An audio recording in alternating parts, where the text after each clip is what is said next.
Yeah. Do you know what's hilarious about sexual assault?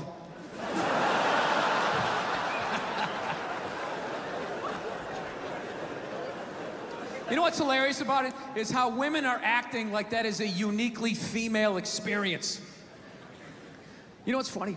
I actually, to the letter of the fucking law, within the last 2.5 years, got sexually assaulted in this business by a woman. Yeah. And this is my story. I feel like I can live my truth and be brave tonight and share this with you. It's a 100% true fucking story. I was doing stand-up. I was doing a private gig, all right? Private gigs are the fucking worst. You do a public gig, anybody can show up. It broadens what you can talk about, right? You do a private gig, it's like everybody grew up on the same fucking streets. All your jokes gotta go right down fucking Main Street or you're bombing. So all you do is listen to the first comic to hear what's working and what isn't. You just listen to him as he's up there struggling, going, okay, they like bread. Talk about bread. Get all the bread you can. Don't make fun of the troops. Stay away from the troops, right? So that's what we're doing, right? And the host gets him going, and then he brings up the first act. Okay, she goes on stage. She's not really a comedian, more of a personality. She does her bullshit or whatever, and I'm standing there looking at my jokes, figuring out what I'm doing. She wraps it up. He goes on stage. She goes to get off. I'm thinking, okay, I'm next. I'm looking at my stuff, and she just walks right by me and just fucking, pooh, just flicked me right in the head of my dick and kept walking.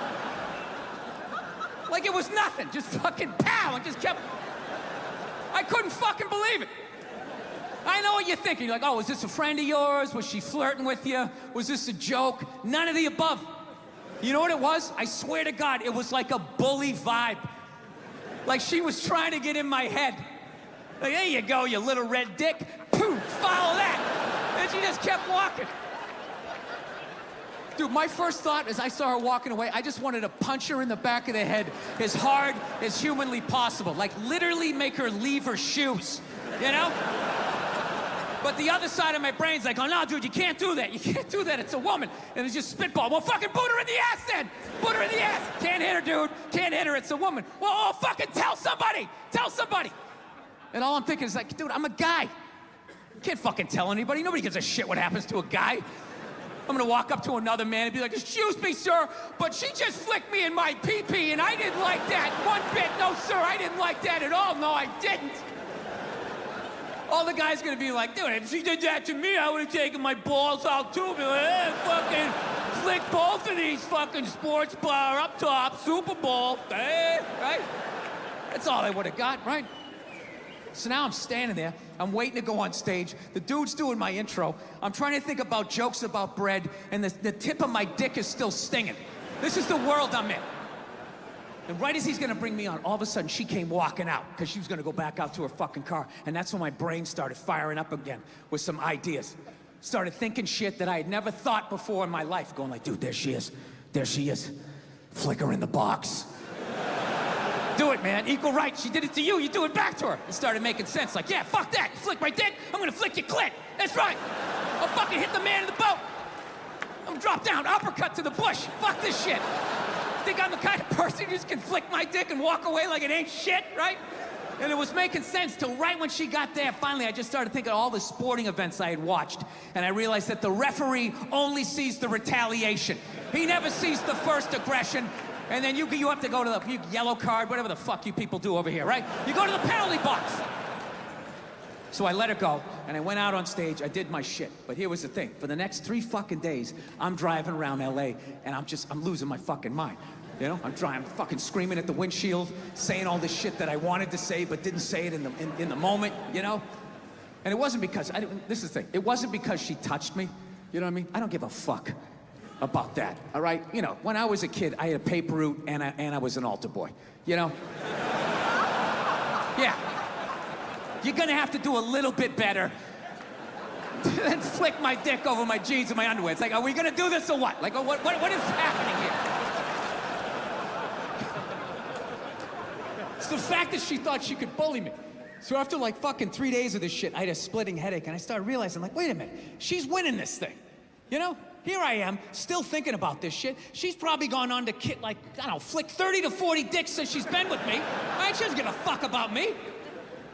So you know what I did? I drove home to my house. There was nobody home. I went upstairs. I closed the door, and I just sat down, and I meditated on it, and I just forgave her. I did. I just pictured her as a little 5-year-old girl crying because her alcoholic dad, you know, wouldn't hug her or something. And she's just standing there crying like, "But Daddy, I love you." He's like, "Get away from me. I never wanted children."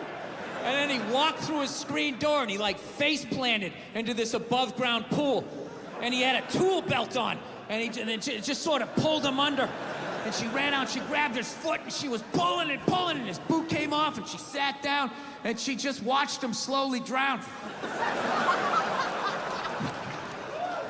I don't know what happened after that. I just felt like this weight lift off of my chest. So there you go, all you tough guys over here in England. Don't be afraid to meditate, man. I'm telling you. You can let a lot of stuff go. I don't know. Do you know, I'm all right with silence. You don't have to feel like you have to do anything fucking extra. Just relax. If it's funny, fucking laugh. If it isn't, just fucking sit there, and I'll know it's time to move on.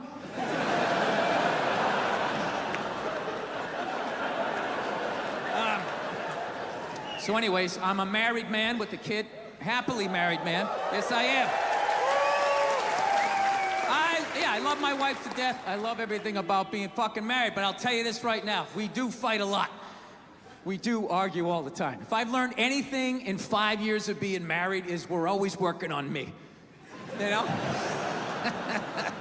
Evidently, my wife is this completed work under museum glass that is to be admired and studied. Like, how did she do that?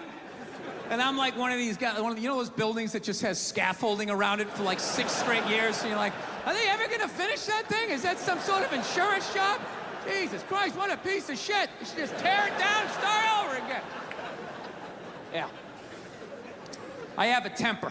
So that's the thing. That's what kind of ruins things. Everything else I do is fine, but I have a fucking temper, and it just ruins shit. And then my wife always says the same thing. She's always just like, I just don't understand. Where did that come from? Where is that coming from? You just go from 0 to 100 in 2 seconds. It's like, first of all, I idle at 75 miles an hour, all right? So don't give me this 0 to 100. I walked into this restaurant at 75. I could hear that guy talking too loud on his cell phone from the fucking parking lot.